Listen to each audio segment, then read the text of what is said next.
এটা হচ্ছে রফিক স্যারের বেসিক ক্লাস 1। তো একটা সেন্টেন্স মূলত শুরু হয় প্রথমে হচ্ছে লেটার, লেটার দিয়ে হয়েছে ওয়ার্ড, ওয়ার্ড দিয়ে হচ্ছে সেন্টেন্স। একটা সেন্টেন্সে মূলত থাকে হচ্ছে নাউন, ভার্ব, অ্যাডজেক্টিভ, অ্যাডভার্ব। এগুলো হচ্ছে সবচেয়ে গুরুত্বপূর্ণ টপিকস। ক্যাপিটাল মানে হচ্ছে যেগুলো মুখস্থ রাখতে হয়, ভোকাবুলারি এবং কনজুগেশন অফ ভার্ব, এগুলো হচ্ছে মেমোরাইজিং, মনে রাখার বিষয়। যেমন এখানে আছে verb attention, attend, attentive, attentively. এখানে অ্যাটেনশন হচ্ছে নাউন, অ্যাটেন্ড হচ্ছে ভার্ব, অ্যাটেন্টিভ হচ্ছে অ্যাডজেক্টিভ, অ্যাটেন্টিভলি হচ্ছে অ্যাডভার্ব। এগুলোকে বলা হয় হচ্ছে ডিরাইভেটিভস।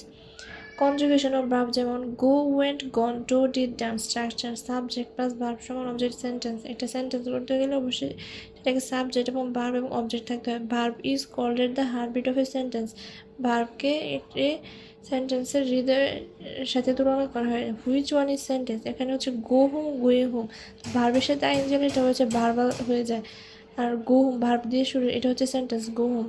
যেগুলো হচ্ছে ভার্ব, ভার্ব দিয়ে শুরু, সেটা হচ্ছে ইম্পারেটিভ। ভার্বাল, ভার্বের সাথে আইনজি হয়ে গেছে গোয়িং, সিইং, লুকিং এর জন্য এটা হচ্ছে ভার্বাল।